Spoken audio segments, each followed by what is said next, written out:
Hi guys, welcome back to my channel. तो आपको जैसे न्यूज़ से पता चल गया होगा कि जिम सारे खुलने वाले हैं। तो आज के वीडियो में हम बात करेंगे कि आप जिम में सेफ्टी कैसे मेंटेन करके रखें और आपका वर्कआउट रूटीन कैसा होना चाहिए। So let's get started.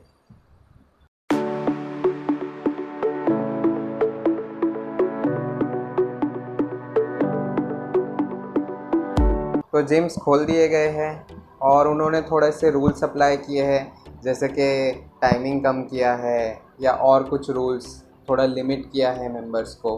But फिर भी चांसेस ज़्यादा है वायरस के किसी और चीज़ से कंपेयर करें। तो अगर रेस्टोरेंट भी आप जा रहे हैं तो आप उतना ज़्यादा टचिंग और उतना ज़्यादा आपका कांटेक्ट नहीं होगा एज़ कम्पेयर टू जिम्स।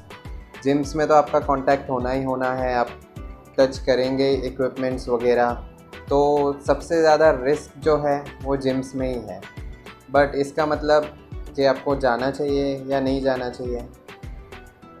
अब हम कोई सुपरस्टार्स या सेलिब्रिटीज़ तो है नहीं कि हमारे घर पे बड़े बड़े जिम्स है और हम इजीली वर्कआउट कर सकते हैं। तो हमको तो जिम जाना ही पड़ेगा। और प्लस जिम जाके ज़्यादा अच्छा वर्कआउट होता है एज़ कम्पेयर टू घर पे करना। वो तो आप सबको पता ही है। तो हमको तो जिम जाना ही पड़ेगा। तो अब बात करते हैं सेफ्टी टिप्स पे। तो अपनी एक्सेसरीज़, जो भी आपकी जिम एक्सेसरीज़ है वो आप लेके चलिए, कैरी करें। और प्लीज़ किसी से शेयर मत करें। मैंने बहुत जगह जिम में देखा है कि वो अपने जिम ग्लव्स या जिम के शूज़ या रिस्ट बैंड्स वगैरह वो शेयर करते हैं एक दूसरे से। तो प्लीज़ ये मत करें, अपना सेपरेट रखें और हो सके तो वाटर बॉटल्स भी कैरी करें। अब दूसरी चीज़ कि आप डिस्टेंस मेंटेन करके रखें। अब जैसे कि कोई फ्लैट बेंच प्रेस कर रहा है और वहाँ पे ऑलरेडी 2-3 लोग हैं, तो आप स्विच करके इंक्लाइन या डिक्लाइन कर सकते हैं। तो उससे क्या होगा, डिस्टेंस मेंटेन रहेगा। चिट चैट अवॉइड करें। अब बहुत लोग जिम में जाते हैं और घंटों घंटों चिट चैट करते हैं, बात करते हैं।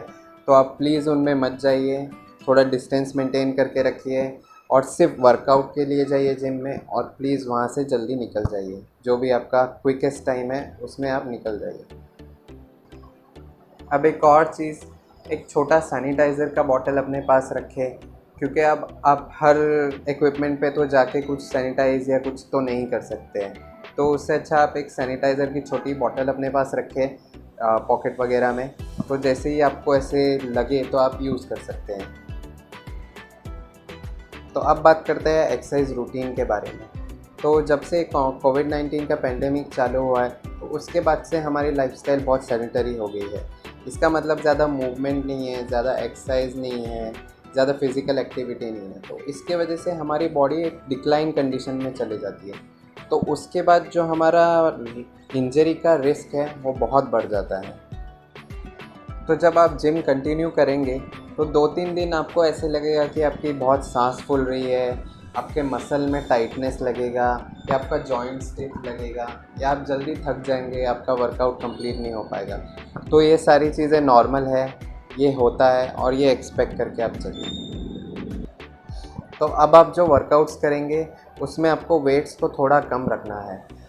70-80% आपका वेट्स होगा नॉर्मली। जैसे कि आप नॉर्मली अगर आप बेंच प्रेस करते हैं 50 केजी का, तो इस बार 30-35 केजी का वेट रखें, क्योंकि आप बहुत टाइम बाद जिम कर रहे हैं फिर से। तो आपके बॉडी को यूज टू होने टाइम लगेगा। और अगर आप डायरेक्ट फुल ऑन अगर फुल वेट्स जाएंगे, फुल कैपेसिटी, तो आपको इंजरी हो जाएगी बहुत ईजीली। एक और चीज़ करना है आपको, आपको हर एक्सरसाइज के पहले एक वार्म अप सेट लगाना है। ये तो मैं नॉर्मली भी करता हूँ, बट अभी करना ज़रूरी है। जैसे कि अगर आप स्क्वाट्स करने वाले हैं, वेटेड स्क्वाट्स, तो उससे पहले फ्री स्क्वाट्स करके देखिए, एक दो सेट्स करके देखिए। उसके बाद आप हैवी वेट पे जाएं, तो ये आपके बॉडी के लिए इजी होगा और अच्छा होगा वर्कआउट के लिए। नहीं तो आप heavy squats direct first set में अगर ले लेंगे तो आपको इंजरीज़ हो जाएंगे। अब क्योंकि आप मास्क लगा के ट्रेन करेंगे तो आपकी ब्रीथिंग में तो डिफ़िकल्टी आने ही वाली है। फॉर एग्ज़ाम्पल, अभी मैं 9th फ्लोर पे रहता हूँ, तो अगर मैं स्टेयर्स यूज़ करता हूँ और मास्क पहना होता हूँ तो मुझे ब्रीथिंग में तो बहुत डिफ़िकल्टी होती है, सांस फूलने लग जाती है। तो इसीलिए आप वर्कआउट जब करेंगे तो तो आप रेस्ट पीरियड अपना ज़्यादा रखें, तो उसके क्या होगा कि आपको सांस आपकी रिकवर हो जाएगी, आपकी ब्रीथिंग रिकवर हो जाएगी और फिर आपको अच्छा होगा नेक्स्ट लिफ्ट करने। अगर आपकी ब्रीथिंग ही रिकवर नहीं होगी और आप नेक्स्ट लिफ्ट करने जाएंगे तो वो अच्छा नहीं होगा बॉडी के लिए। अब एक और बहुत इम्पॉर्टेंट चीज़ जो आपको ध्यान में रखनी है कि आपको साइकिलिंग और ट्रेडमिल वगैरह थोड़ा मत ही यूज़ करें आप तो अच्छा होगा, क्योंकि कैसे वैसे भी आप मास्क पहने होंगे और उसकी इंटेंसिटी हाई होगी तो आपको ऑब्वियसली ब्रीथिंग में प्रॉब्लम होगा, आपको ब्रीथिंग करने नहीं होगा वो मास्क में। प्लस अगर आप मास्क निकालते हैं तो आपको वायरस इन्फेक्ट होने के चांसेस बढ़ जाते हैं, तो आप वो सब अवॉइड करें थोड़ा, साइकिलिंग और ट्रेडमिल, और बॉडी वेट वर्कआउट करें, डंबल्स वगैरह यूज़ करें।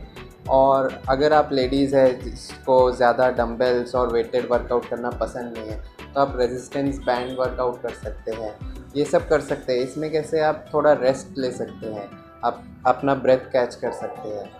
अगर ट्रेडमिल वगैरह आप करेंगे तो आपको तो ऑक्सीजन लेने में बहुत डिफ़िकल्टी होगी और बॉडी के लिए भी वो अच्छा नहीं होगा। अब लास्ट चीज़ कि आपको सोरनेस होने के चांसेस बहुत ज़्यादा है। ऑब्वियसली आप बहुत टाइम बाद जाके कुछ फ़िज़िकल एक्टिविटी कर रहे हो, वेट्स उठा रहे हो, तो आपकी बॉडी यूज़्ड टू नहीं है। आपकी बॉडी को अभी भी ऐसे लग रहा है कि हाँ, अभी मैं घर पे रहूँगा और ज़्यादा एक्टिविटी नहीं करूँगा। तो जब आप वेट्स उठाओगे, लिफ्ट करोगे तो वो शॉक में आ जाएगी। तो उसकी वजह से मुझे लगता है आपको सोरनेस ज़्यादा ही रहेगा 2-3 दिन, तो ये परफेक्टली नॉर्मल है, इट्स ओके। तो ये तो आप एक्सपेक्ट करके चलिए कि आपको बॉडी पेन और सोरनेस तो होने वाला है। सो गाइज़, अभी आपको अगर जिम नहीं जाना है, घर पे ही वर्कआउट करना है, या आपके पास टाइम नहीं है, आपके ऑफिस चालू हो गए हैं और आपके पास टाइम नहीं है वर्कआउट करने के लिए, आपको घर पे अगर एक्सरसाइज करनी है तो मेरा ऑनलाइन ट्रेनिंग अवेलेबल हो चुका है। नीचे डिस्क्रिप्शन में मैं ईमेल डाल दूँगा, आप मुझे ईमेल कर सकते हैं और फ्री ट्रायल ले सकते हैं ऑनलाइन ट्रेनिंग का। सो मिलते हैं नेक्स्ट वीडियो में। बाय।